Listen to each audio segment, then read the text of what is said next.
बस की टिकट सरकारें टिकट फ्री कर रही हैं, जाओ घूमने, घूमते रहो। कुछ जगह की सरकार किसी ने टिकट फ्री कर दिया, किसी ने। अब कुछ सरकारें कह रही हम लैपटॉप बांटेंगे। लैपटॉप बांट तो दोगे भैया, चलाना भी तो आए, पहले शिक्षा तो दो। इसलिए मेरी मां, भारत का तो भगवान ही मालिक है। शिक्षा स्वास्थ्य पर काम होना चाहिए, लेकिन हमारे देश में हमारे देश में नकली दवाइयां मिलती हैं।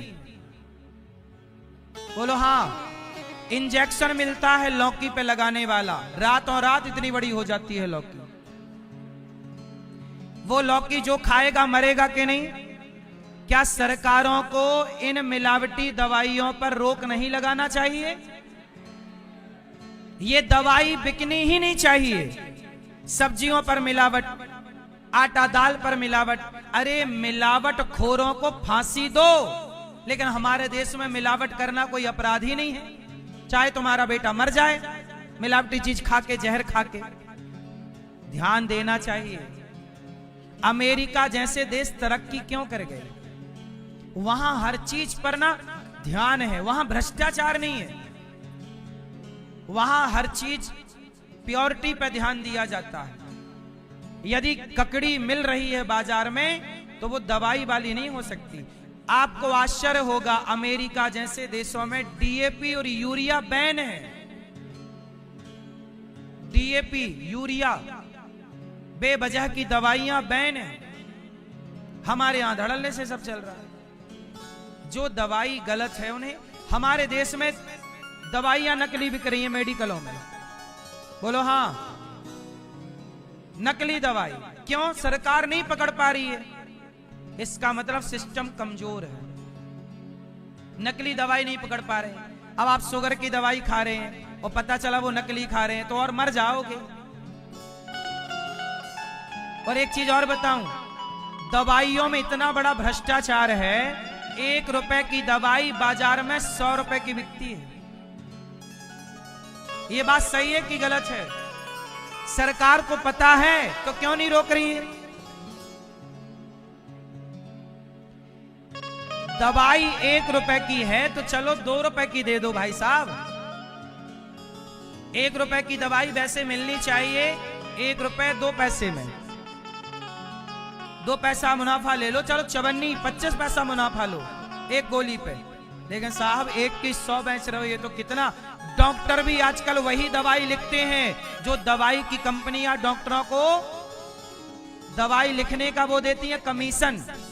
तो आजकल डॉक्टर भी वो दवाई देते हैं, आपको फायदा करे ना करे, जो कंपनी उन्हें ज्यादा कमीशन देगी वो दवाई लिख के देंगे।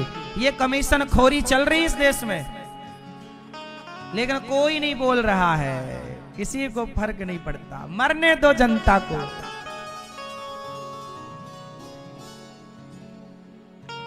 कौन कहे, किसे कहे? पढ़ लिख जाओगे तो आप ये अधिकार की बातें करने लग जाओगे। इसलिए सरकारें चाहती हैं कि आप पढ़ो ही मत। क्यों? नकली दवाइयां, नकली सब्जियां बाजार में मिल रही हैं। सुना था नकली चावल मिल रहा है, सुना है नकली दूध मिलता है, सुना है नकली घी का तो तिरुपति बालाजी में लड्डू बना दिया। नकली घी। भैया काहे नहीं रोक रहे हो नकली घी को? क्यों नहीं फांसी पे लटका रहे हो इन गधों को जो नकली बेच रहे हैं? आपका बेटा खा जाए तो मर जाए। कितना जहर है नकली। नकली दूध, नकली दही, नकली पनीर, हद होती है भाई। बताओ ये सब सही है गलत है? इसलिए मेरी मां, बाजार की चीजें ना परोसा करो बच्चों को। घर पे ही गैया रख लो, घर का ही दूध दही प्रयोग करना चाहिए। समझदारी तो ये है। बाजार की हर मिलावट चीज से बचना चाहिए। हाँ या ना? बोलो हाँ कि ना?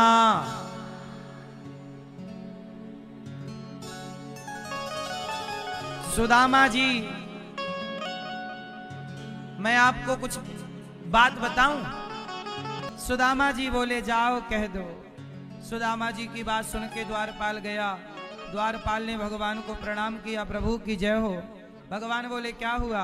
प्रभु आपका कोई मित्र आया है, कहता है फटे पुराने कपड़े पहने। भगवान बोले क्या नाम है? कह रहा मेरा नाम सुदामा है। अच्छा सुदामा आया है। सुदामा का नाम सुनते ही द्वारिकाधीश खड़े हो गए आसन से। सुदामा, मित्र सुदामा। दौड़ पड़े श्री कृष्ण। सुदामा आया है, सुना रुक्मणी? सुदामा आया। सारे लोग पीछे पीछे भगवान के दौड़े। कभी ब्रह्मा आए तो ऐसे ना दौड़े, आज जैसे सुदामा के लिए दौड़ रहे हैं। द्वार पर खड़े सुदामा वापस जाने लगे। उन्हें लगा इतनी देर हो गई, अभी तक तो कोई आया नहीं, शायद कन्हैया भूल गए। और जैसे ही लौटे तो आवाज आई, सुदामा, मित्र सुदामा। भगवान की ओर सुदामा जी ने देखा, वही घुंघराले से बाल, वही सुंदर सी छवि। सुदामा को दौड़ करके भगवान ने अपने हृदय से लगा लिया। सुदामा, सुदामा गले से लगे हैं। आज एक अमीरी गरीबी को गले लगा रही है, आज एक भगवान भक्त को गले लगा रहे हैं। सुदामा जी की ये कथा ये बताती है कि कोई कितना भी गरीब हो, आप अमीर हैं तो अमीरी का मतलब ये नहीं कि गरीबों का आप तिरस्कार करने लग जाएं। जो गरीबों को गले लगाए वही अमीरी अमीरी कहलाती है, वरना काय बात की अमीरी तुम्हारी?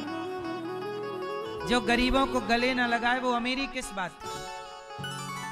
तो सुदामा कृष्ण की अमीरी सार्थक है, क्योंकि सुदा कृष्ण की अमीरी सुदामा की गरीबी को गले लगा रही है। आजकल तो जरा पैसा मिल जाए तो लोग छोड़ देते, भूल जाते हैं, हम तुम्हें जानते नहीं। लेकिन धन्य है कृष्ण की ये कथा जो ये बताती है कि कभी अपनों को भूल ना जाना। आप अमीर हो जाएं भगवान करे, लेकिन हम जैसे गरीबों को आप भूल ना जाना, है ना? सुदामा जी चल पड़े। भगवान ने कहा चलो। सुदामा बोले अब जाने दो कन्हैया। भगवान बोले चलो तो तुम्हें कुछ देना है। सुदामा जी बोले देना बचा क्या, आपने तो सब कुछ दे दिया। भगवान ने कहा मैंने क्या दिया? सुदामा ने कहा कि पूरे सभा में, पूरे समाज के सामने आपने मुझे गले से लगाकर, जो मुझे अपमानित कर रहे थे, भिखमंगा कह रहे थे, आज आपने गले से लगाकर मेरा सम्मान बढ़ा कर दिया। इससे बड़ी दौलत क्या हो सकती? मैया एक बात बताएं, आप किसी को रुपया मत दो, लेकिन कम से कम सामने वाले का सम्मान तो करो। भैया आइए आइए, क्या लेंगे? पानी लेंगे, थोड़ा सम्मान। आजकल के तो लोग कुत्तों की तरह, चल, ये गलत तरीका है। कुत्तों की तरह दुत्कारना नहीं चाहिए। कोई भी हो, हर व्यक्ति का अपना एक सम्मान होता है। उसके सम्मान के साथ खिलवाड़ ना कीजिए। माना कि आप गरीब हैं, तो क्या किसी गरीब का अपमान करने के लिए आप अमीर हैं? नहीं। श्याम सुंदर की ये कथा केवल सुनने की नहीं है, जीवन में उतारने की है कि गरीबी सुदामा की तरह ही क्यों ना हो और अमीरी कृष्ण की तरह ही क्यों ना हो, लेकिन अमीरी सदा गरीबी का सम्मान करे। अरे अमीरी सदा